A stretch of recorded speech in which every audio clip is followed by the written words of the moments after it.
నమస్తే. ఈరోజు ధర్నా చౌక్లో ఈ విద్యుత్ మీటర్ సంబంధించిన రీడింగ్ సంబంధించిన కార్మికులందరూ అయితే పెద్ద ఎత్తున ధర్నాలు పాల్గొంటా ఉన్నారు. సో వీళ్ళ సమస్యలు ఏంటి, ఎందుకు ధర్నాకు రావడం జరిగిందని తెలుసుకుందాం. అన్న ఏంటి మరి ఈరోజు ఇంత పెద్ద ఎత్తున ధర్నా కార్యక్రమం నిర్వహించాలి, ఏంటి ముఖ్య ఉద్దేశం ఏంటి?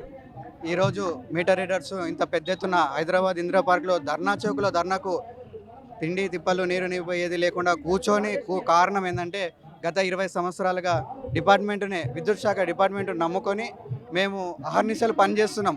అంటే ఒక రాత్రి అనక పగలనక ట్రాన్స్ఫార్మర్ ఫీజు పోయినా కానీ లేక ఇతర ఏదైనా కార్యక్రమాలు పనులు ఉన్నా సరే కానీ ఒక లైన్మెన్ వచ్చినా రాకున్నా స్పాట్ బిల్లర్గా మా కర్తవ్యం మేము నిర్వర్తిస్తూ ప్లస్ మళ్ళీ ఇతర పనులు కూడా ఫీల్డ్లో చేస్తున్నాం.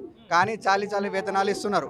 అంటే ఒక 3,000 నుంచి ఒక 6,000 మధ్యలో మాత్రమే వస్తుంది ఒక నెల, ప్రతి నెలల. ఈ 6,000 3,000 అనేది ఒక నెల ఒక కుటుంబానికి ఈరోజు ఈ ప్రజెంట్ ఈ సిచ్యువేషన్లో ఈ 2026 సంవత్సరంలో ఎవరికి చలిపోదు కూడా. ఒక రూమ్ రెంట్ కట్టలేము ఒక 3,000 తోటి, ఒక కరెంటు బిల్లు కట్టలేము. వాళ్ళే కూరగాయల రేట్లు పెరిగినాయి, పప్పు రేట్లు పెరిగినాయి, నీళ్ళు రేట్లు పెరిగినాయి అనేది ఎన్నో ధర్నాలు చేస్తున్నప్పుడు మేము డిపార్ట్మెంట్కి ఎంతో సేవ చేస్తున్నాం. డిపార్ట్మెంట్కు గుండెకాయ లాంటి వాళ్ళం మేము. ఎంతలా అంటే ఈరోజు మేము బిల్లింగ్ తీస్తేనే వాళ్ళకి డిమాండ్ తెలుస్తుంది. నెలవారీ డిమాండ్ దాన్ని బట్టి వసూళ్ళు కానీ కలెక్షన్స్ కానీ చేసి రాష్ట్రానికి అందిస్తున్నాం.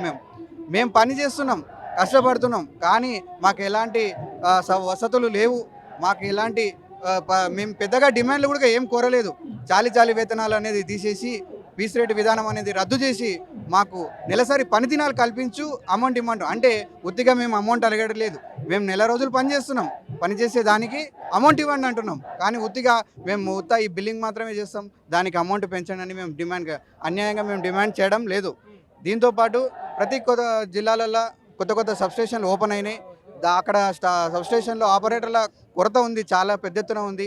ఎవరెవరో రిటైర్మెంట్ వాళ్ళని తీసుకొచ్చి వాళ్ళకు జీతాలు ఇస్తూ, వాళ్ళకు పెన్షన్ ప్లస్ జీతాలు ఇస్తూ వాళ్ళని పోషిస్తున్నది డిపార్ట్మెంటు. వాళ్ళలాంటి వాళ్ళని కాకుండా మేము మిగతా 7 రోజులు బిల్లింగ్ కంప్లీట్ చేసిన తర్వాత డిపార్ట్మెంట్ ఇచ్చిన టార్గెట్ 7 రోజులు కంప్లీట్ చేయాలని ఇచ్చిన కూడా మేము బిల్లింగ్ కంప్లీట్ చేస్తున్నాం. టార్గెట్ తదనంతరం 23 రోజులు ఫీల్డ్లో వెళ్ళి ప్రాణాలకు తెగించి పనిచేస్తున్నాం. అదే పని డిపార్ట్మెంట్కు ఈ విధంగా కూడా చేస్తాం. సబ్స్టేషన్లో ఖాళీలు పూర్తి చేస్తూ అవి భర్తీ చేయాలని కోరుతున్నాను. ఈ విషయాన్ని ప్రభుత్వం ఫ్రీ కరెంట్ అనేది ఒక స్కీమ్ అయితే అప్లై చేసింది. సో మీరు ప్రధానంగా డోర్ టు డోర్ వెళ్తూ ఉంటారు, మీకు అన్ని తెలిసి ఉంటుంది. ప్రధానంగా ఏంటి అంటే ఎట్లుంది స్పందన, ఎట్లుంది అంటే మీ సమస్యలు కావచ్చు, ఆ ప్రజల నుండి వచ్చే స్పందన కావచ్చు, ఎట్లుందన్న?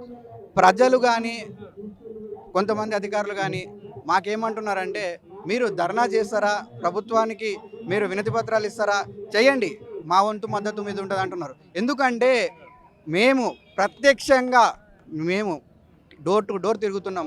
ప్రతి ఒక్క కస్టమర్కి ఎలాంటి సమస్య వచ్చినా, బిల్లులో కానీ బిల్లు ఎక్కువ వచ్చినా కానీ, ఇంటి కరెంటు కానీ ఏ సమస్య వచ్చినా, జీరో బిల్లు కానీ, ఈరోజు ప్రభుత్వం ప్రవేశపెట్టిన గృహజ్యోతి జీరో బిల్లు కానీ, అలాంటి సమస్యలు ఎన్నొచ్చినా మేమే సాల్వ్ చేస్తున్నాం ప్రత్యక్షంగా. కాబట్టి వాళ్ళు ఏమంటున్నారంటే, ఎన్నో ఏళ్ళ నుంచి మీరు డిపార్ట్మెంట్లో కష్టపడుతున్నారు, మీకు మంచి జరిగితే మీరు మాకు మంచి చేస్తారు, ఇంకా సేవ పెద్ద ఎత్తున చేస్తారు, మీకు మంచి జరగాలని కోరుకుంటున్నాం. కాబట్టి మేము కూడా మద్దతు తెలుపుతామని అంటున్నారు. విద్యుత్ శాఖకు సంబంధించిన మంత్రులు ఉన్నారు, మీ స్థానిక ఏరియాలకు సంబంధించిన ఎమ్మెల్యేలు ఉన్నారు, వీళ్ళు ఎవరైనా కలిసే ప్రయత్నం చేయలేదా? చేశాం, గతంలో ఎన్నో ప్రయత్నాలు చేశాం. ఈరోజు మీరు అడిగిన దానిలో చిన్న పాయింట్ ఉడుకుంది. ఎన్పిడిసిఎల్, ఎస్పిడిసిఎల్ అని 2 భాగాలు ఉన్నాయి ఈ విద్యుత్ శాఖలో. ఎన్పిడిసిఎల్లో వాళ్ళు 18 తారీఖు వరకు బిల్స్ కొడతారు. మిగిలిన 12 రోజులకు వాళ్ళకు సెమీ స్కిల్స్ ఆర్డర్ అనేది ఇచ్చి వాళ్ళకు రోజువారీ వేతనంగా నెల రోజులలో వాళ్ళకు అమౌంట్ అనేది చెల్లిస్తూ వస్తుంది. అది అమలై దాదాపు ఒక 8 నెలల కావస్తుంది. మేము వేరే ఇతర రాష్ట్రాల్లో లేము కదా, తెలంగాణలోనే ఉన్నాం కదా, సేమ్ డిపార్ట్మెంట్లో పనిచేస్తున్నాం కదా. ఒకరికి ఇచ్చి ఒకరికి ఇవ్వకపోవడానికి కారణం ఏంది?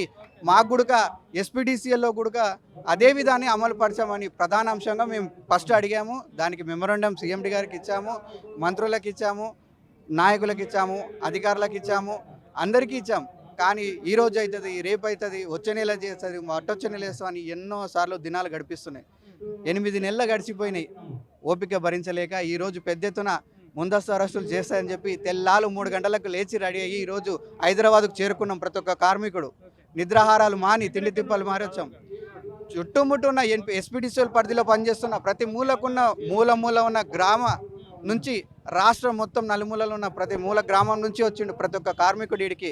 ఎవరు కూడా డబ్బులు ఇస్తే వచ్చిన వాళ్ళు కాదు, కడుపు మంటతో వచ్చిన వాళ్ళు ఈరోజు ఈడికి వచ్చిన కార్మికులు. మా ప్రధాన అంశం నెరవేర్చాలని ఈ మీడియా మిత్రంగా కోరుకుంటున్నాం. నేను హైదరాబాద్ సర్కిల్ ప్రెసిడెంట్ని వినోద్ నా పేరు. గత ప్రభుత్వం నుంచి మేము ఈ ప్రభుత్వం వచ్చినప్పటి నుంచి సిఎండి గారికి మా యూనియన్ మద్దతు ధర ఎన్నో లెటర్లు ఇచ్చాము. భువనగిరి పార్లమెంట్ సభ్యుడు చామల కిరణ్ కుమార్ నుంచి సిఎండి గారికి ఫోన్ కొట్టించిన సిఎండి గారు ఎలాంటి స్పందన ఇవ్వడం లేదు. మాకు 30 రోజుల పని దినాన్ని పీస్ వైజ్గా చేయాలని మేము 30 రోజుల పని దినాన్ని కోరుకుంటున్నాము.